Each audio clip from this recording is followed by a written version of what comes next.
प्यारे बच्चों, आज हम लोग सैमुसी के दूसरे पाठ का अध्ययन करेंगे। सभी बच्चे अपनी अपनी किताबों को खोल लें।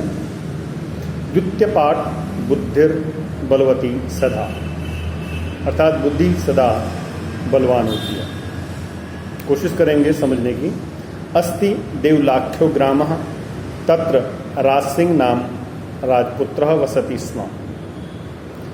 एक देवलाख नाम का गांव था। तत्र माने वहाँ राजसिंह नाम का एक राजपुत्र रहता था। वसति स्म। एक बार केनापि किसी आवश्यक कार्य, बहुत जरूरी कार्य से तस्य भार्या, उसकी जो पत्नी थी जिसका नाम बुद्धिमती था, पुत्र द्वयम उपेता, अपने दोनों ही पुत्रों को लेकर पितुगृहम प्रति चलिता, अपने पिता के घर चल पड़ी। मार्गे, रास्ते में, गहन कानने, घनघोर जंगल से जब वो गुजर रही थी, सा एकम व्याघ्रम तदर्श, उसने एक भयानक जंगल देखा, बाघ देखा। स व्याघ्रम आगच्छन्तम दृष्ट्वा, उसने बाघ को अपनी ओर आते हुए देखकर धृष्टया पुत्रौ चपेटया प्रहृत्य जगाता, अर्थात बड़ी ही धृष्टता के साथ, बड़े गुस्से के साथ उसने अपने पुत्रों पर थप्पड़ जड़ दिए, प्रहृत्य, मार दिया। और कहने लगी, जगात माने कहने लगी, कथम, किस लिए, एकैकम व्याघ्रो भक्षणाय कलहं कुरुता, अर्थात एक बाघ को खाने के लिए तुम आपस में लड़ रहे हो। अयम एकः तावत विभज्य भुज्यता, अरे ये एक है, अयम एकः तावत, तब तक इसको ही खा लो। पश्चात अन्यो द्वितीयो कस्य लक्ष्यते, और उसके बाद कोई दूसरा बाघ ढूंढ लिया जाएगा। इति श्रुत्वा, ऐसा सुनकर, व्याघ्रमारी काचित इयम इति मत्वा व्याघ्रो भया आकुल चितो नष्टः, यह कोई बाघ की हत्यारिन है, अर्थात बाघ को मारने वाली है, ऐसा मानकर डर से व्याकुल बाघ भाग गया। व्याकुलो चित्तो नष्टः का व्याघ्रः, बाघ भाग गया। निज बुद्धया विमुक्ता सा भयात् व्याघ्रस्य भामिनी अन्यो अपि बुद्धिमान लोके मुच्यते महतो भयात्। कहते हैं कि वह सुंदर स्त्री बाघ के भय से अपनी बुद्धि के द्वारा बच गई, मुक्त हो गई। निज बुद्धया, अपनी बुद्धि के कारण, विमुक्ता, मुक्त हो गई, सा, वह स्त्री, भयात्, डर के कारण, भय से, व्याघ्रस्य, किसके डर से, बाघ के डर से, भामिनी, भामिनी कहते हैं सुंदर स्त्री को, अन्यो अपि, अन्य बुद्धिमान व्यक्ति भी, बुद्धिमान लोके, इस संसार में, मुच्यते, मुक्त हो जाता है, किस चीज से, महतो भयात्, भयंकर भय से, भयंकर डर से। व्याकुल व्याघ्रम दृष्ट्वा, भयाकुल व्याघ्रम दृष्ट्वा, भय से व्याकुल बाघ को देखकर, काशी दूरता श्रृंगाला हसन आ, बाघ को देखकर एक धूर्त गीदड़, श्रृंगाल कहते हैं गीदड़ को, हंसता हुआ कहने लगा, भवान कुतः भयात् पलायिता, आप भय से क्यों भाग खड़े हुए। बाघ कहता, गच्छ गज जम्बो, अरे गीदड़ तू भी भाग, त्वमपि किंचित गूढ़म प्रदेशम, और किसी गुप्त स्थान पर क्या हो, गूढ़म, छिप जाओ। यतो व्याघ्र मारिति स शास्त्रे सूर्यते, कि कोई बाघ मारने वाली हत्यारिन होती है, ये बातें मैंने कभी किताबों में पढ़ी थी, सुनी थी।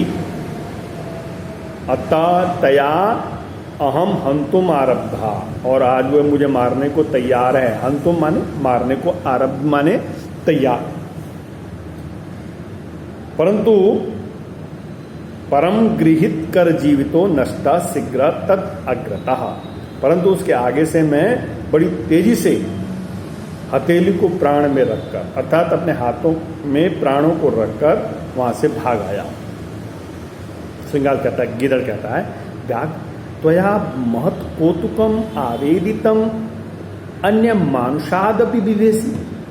हे बाघ, तुमने बड़ी आश्चर्य की बात कही कि तुम मनुष्य से डरते हो। अगर बाघ होने के कारण तुम एक मनुष्य से डर गए। बाघ कहता है, प्रत्यक्षम एव मया, अर्थात मैंने अपनी आंखों के सामने ही अपने साथ मुझे खाने के लिए पुत्रम पुत्रावे एकैक्षो माम आतुम कलहयमानो, अर्थात झगड़ते हुए उस स्त्री के द्वारा चपेटया प्रहरन्ति दृष्टा, थप्पड़ मारते हुए देखा। जम्बू कहता है, स्वामिन यत्रास्ते साधुता तत्र गम्यता। महाराज, जहां वह धूर्त स्त्री बैठी है, ऐसा करते हैं वहीं चलिए। व्याघ्र तव पुनः तत्र गतस्य सा सम्मुख विवीक्षते यदि त्रयी त्वया अहम हंतव्य इति। वहां पहुंचने पर तुम्हारे सामने भी यदि देख लें तो तुम मुझे मार डालना। बाघ कहता है, श्रृंगार यदि तुम माम मुक्त्वा, यदि तुम मुझको छोड़कर यासी भाग जाओ, तदा वेलापि वेला स्यात्, तो शर्त टूट जाएगी। जम्बू कहता है, यदि एवं यदि ऐसा है, त्रयी माम निज गले बद्ध्वा जलम सत्वरम, मुझको ऐसा करो अपने गले में बांध दो। और सब व्याघ्रम तथा कृत्वा, उस बाघ ने ऐसा ही किया और काननम ययो, और उस जंगल की ओर क्या हो गए, चल पड़े। श्रृंगालेन सहितम पुनर्आयंतम व्याघ्रम दूरात् दृष्ट्वा, अब गीदड़ के साथ पुनः आयतम आते हुए उस बाघ को दूर से दृष्टवा देखकर उस बुद्धिमान स्त्री ने चिंतवती सोचा, जम्बू कृतोत्साह, इस गीदड़ ने, इस श्रृंगार ने इस बाघ को क्या कर दिया है, भड़का दिया है। और व्याघ्रत कथम मुच्यताम, अब इस बाघ से कैसे बचा जाए। परम प्रत्युत्पन्नमति सा जम्बुक पक्षितम उंगल्या तर्जयन्तु वाचः। अब उस बुद्धिमान स्त्री ने फिर से एक चाल चली, हाजिर जवाब थी।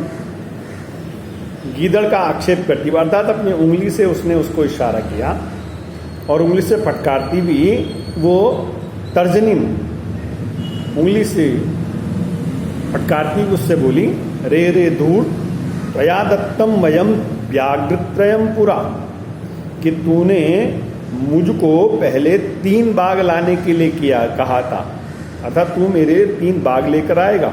व्याघ्रम त्रयम पुरा मह्यम दत्तम, देने का वादा किया था। और विश्वस्य अदम एकमान्य, और मैंने तुझ पे विश्वास किया और तुम मेरे लिए आज एक ही बाघ लेकर आया। कथम यासी बद अधुना, जल्दी बता क्यों। इति उक्त्वा, ऐसा कहकर धावितात पूर्णम व्याघ्रमारी भयंकरा, वो व्याघ्रमारी तेजी से भागी।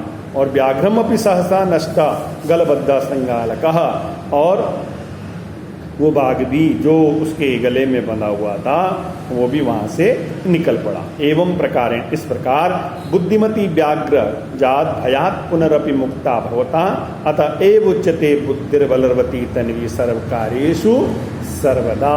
ऐसा कहकर जब दोनों के दोनों भाग गए तो कहते हैं कि हे देवी, सदा और सभी कार्यों में सबसे ज्यादा बुद्धिमान कौन सी क्या होती है, बुद्धि बलवान होती है। सभी कार्यों में बुद्धि को श्रेष्ठ माना गया है। इस कहानी का अनुवाद ये था।